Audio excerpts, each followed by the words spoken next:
Hi, my name is Nathan, and today we're going to do a comic book review of Nocterra, issue number 9, brought to you by RatedComics. Let's get to it. We begin this issue with the flashback. 0 days before the darkness fell, Val and Imori are in the backseat of their parents' car, a younger version of themselves. Val is drawing a family portrait. Imori wants to help by adding a drawing of a smiley face on the sun to the portrait. At first, Val isn't with it, but she goes with it, and I believe this flashback points to how Val's call name is Sundog and how it became Sundog. Then we go into a monologue of what would have happened if the sun had just kept shining, and we see the previous lives of people before the darkness came over. Who they might be, who they might have become, the lives they might have led. So yeah, she thinks about what it could have been if it weren't for the big PM.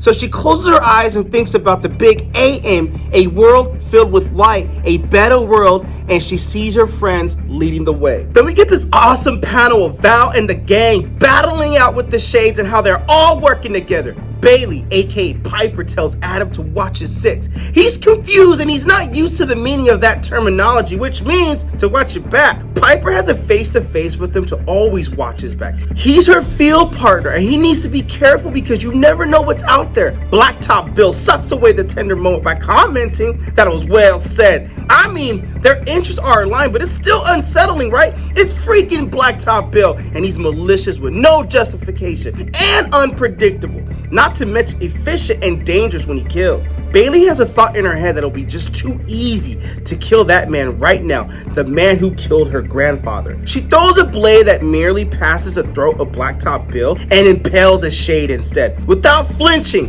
Blacktop Bill thanks her and owes her one. You know that's tension building right there. The team uses the big rigs to trap the shades in a kill box, so to speak, to turn the lights on so they'll have dinner. M is told to turn on the lights, then he mysteriously screams in pain. Bailey checks on M and he tells her it's them. The shades are communicating with him. But what shades? The Shade God or what? You can see the previous review on Nocterra issue 8. Bailey turns on the light for Imori to finish the kills. Sauteed haku with the side of fire roasted shade shrooms. That's the dinner from the kill. While some dialogue is exchanged, Blacktop Bill tells what they're looking for is called a place called Luna. That is the key to restoring all life on Earth. Like the name, Luna means moon. It looks like a fallen moon of light, like where he came from. They're all nocturnes, songs born of moonlight. The island, Luna, is an isolated military compound in the ocean off the coast of Florida, connected to the mainland by a long, guarded bridge. More nocturnes are being made on the island who are hunting him, Blacktop Bill, and by proxy, Val and her crew as well. Bailey confirms with Bill's intel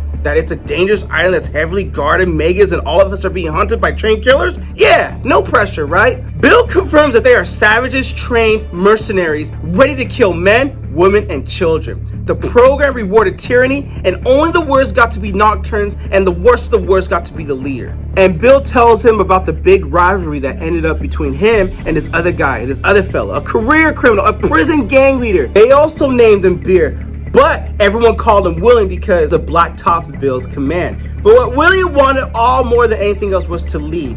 Blacktop Bill didn't care. Eventually, it all came to a head. If two candidates had an issue, they put us in the pit, like a stone arena to fight it out, duke it out. So William challenged Blacktop Bill, and they got put in the pit, and it didn't turn out well for him. So Val's like, let me guess, you cut his tongue out? No, you cut his eyes out? And Blacktop Bill's like, no man, I actually ripped off his manhood, made him eat some, ground the rest into a floor at my foot so they couldn't put it back together. Anyways, we ain't friends, let's just say that. So Val asked him, did they expect the experiment to fail on Luna or something? And then Blacktop Bill's like, well, if you're asking me, did the people who conducted the experiment ever really think they were bringing heavenly light here for everyone? Or did they know from the start that this would be a result of the EOS or the big PM hit for everyone else? I couldn't answer that question. I really don't know. So Bill's like, okay, he gets hungry, so they're like, okay, we'll give you a shade, but an asshole shade. That's kind of funny. Bailey's angry after hearing what Blacktop Bill had to say. After serving Bill asshole, Bailey is upset with Blacktop Bill saying that her grandfather Gus came up with the equation in the first place.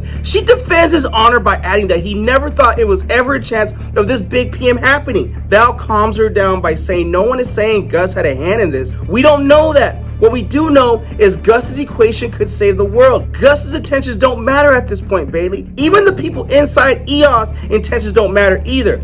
All that matters is getting the equation into whatever machine that will bring back the light. The end result matters the most. That's all that matters. Imori tells him that he saw Eos. It was filled with people who looked like angels infused with light. He sensed that there was goodness in them. If we can get that equation to them, he knows that they know there's a way to spread the light. And he believes they'll do it. And he asks Bill, have you ever set foot in that? Bill's like, nope. But it's paradise, I can tell you that supposedly. But the people running the place are the ones at the gate up front. They want you dead. They knew old Gus, Bailey's grandfather, was working on that equation and they killed him for it. Bailey is pissed like, no, you killed him. You tied him to the roof and let him shade out so he could kill me. It's true. I mean, it is in issue number 2 that he does tie up Gus to the roof of his car just for the heck of it. And Blacktop Bill's like, hey, baby girl, I was just making the job more interesting, sweetheart. But you all should know this. This mission of yours, this save the world bullshit, you better be ready to fight dirty, to claw and bite and hit below the belt. Because if you aren't, you ain't gonna make it within 100 miles of Eos. Now, I'll take another plate of ass over you all, please, because I'm still hungry.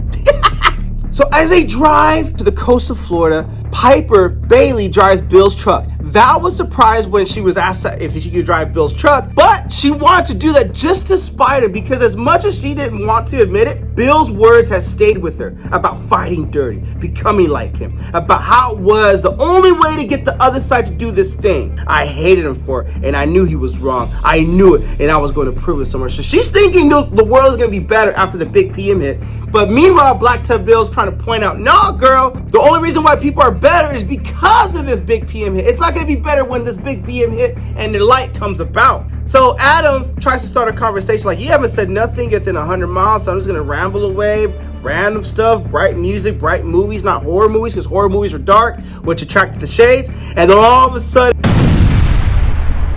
explosion happened. Piper asked Val, what is going on? Val's like, dude, we landed some landmines. Thank God for the blasted plates on the carriage, or else we'll be scrapped. And if Blacktop Bill's like, everyone get ready. We have company. It's William. Let me out. I'll help you. And they're like, not a chance. Stay your ass in the back, Blacktop Bill. We got this. Oh no, then it's William. The other Nocturne's like, there aren't enough guns in the big PM to save you guys from me. And Bill, I know you in there. Oh, and the things I'm gonna do with you when I get my hands on you. They try to battle out, their vehicles are reinforced, they shoot landmines, and Blacktop Bill's like, dude, I got something in my truck that will work. At first, they're hesitant to do it. They don't want to do it because it's Blacktop Bill. How can you trust the brother? William uses harpoons to slow him down, which is a reference to what Blacktop Bill did in issue number 2 to drain the energy of the truck. And in a moment of desperation, Blacktop Bill's like, dude, Piper, the button, just push it. No, I won't listen to you. Val's like, do it anyway. And when she does push the button, what is unleashed is human shade freaking kids. It just goes against everything morally wrong that you shouldn't do. And now they're running down, Bill, even though it saved our butts, but they're little kids. And they were like, dude, this whole freaking time he had shade out kids in the trunk of his car, in the trunk of his truck. And Blacktop Bill's like, hey, you can thank me now or you can thank me later. And Bailey's talking about after all this driving was done, she rode through the night getting closer to Luna, but she couldn't stop thinking about those shade kids. Had he captured them when they're already shade, or were they kids and he captured and let them shade out so they become shade kids? It's just messing with her head. So Blacktop Bill wakes her up from her sleep and is like, hello there, Piper. And when she reaches for her pistol, Blacktop Bill's like, what? Like you wondering how I broke out of my chains? Come on, baby girl, don't insult me like that, kid. I just want to chat for a second in private. We don't want to disturb the other crew members, do we? And Betty's like, you don't know anything about me, Blacktop Bill. And Blacktop Bill's like, that's the thing. I do know you back and front. You're the kind who thinks this place, the big PM, is making us better people. But I'll tell you this, baby girl, people are only good to each other because it's how you survive. You have to be good to remain in the outpost. Being kind, it's Darwinism. It's just a way of survival because you have to do it. But as soon as we get back to light, we're all savages. And he goes and stabs, as it appears to be her, but no, it's near her, through the truck to get to the shade up front. That new world on the other side of this, it'll be worse than it was before the darkness. I promise you that. I love this foreshadowing. Is this talking about Nocterra is still going to continue after this, after the light comes back? And Blacktop Bill continues to say, and anyone who doesn't think so has no freaking place here. We're even now. Go on. You can put the chains back on if it makes you feel better, baby girl. I don't know why I'm adding baby girl, but Blacktop Bill just seems menacing and savage, and that's where the story ends. end. The story does a great job of building tension both externally and internally among the characters. Putting Bill in the company with Val and the others leads to some great dialogue between them and great exposition, as well as great tension-filled exchanges with Piper, aka Bailey. The action is gangster and gives the story a sense of energy and immediately keeps me coming back. I don't know about you, but I can't wait for this to air on Netflix next year. I love how the stakes are raised in the story and cannot wait to see where this story goes. And that's where we end this review. And with that being said, Nocterra, issue number 9. What you guys think of the comic book? Comment below, let me know. And also, if you like the content we're throwing up, you know what to do. Don't be shy and don't be stingy. Here at Rated Comics, we do awesome comic book reviews, comic book related content with the occasional comic book giveaway. Link in description if you wish to add this comic book to your comic book collection. Thanks again for watching. Until next time.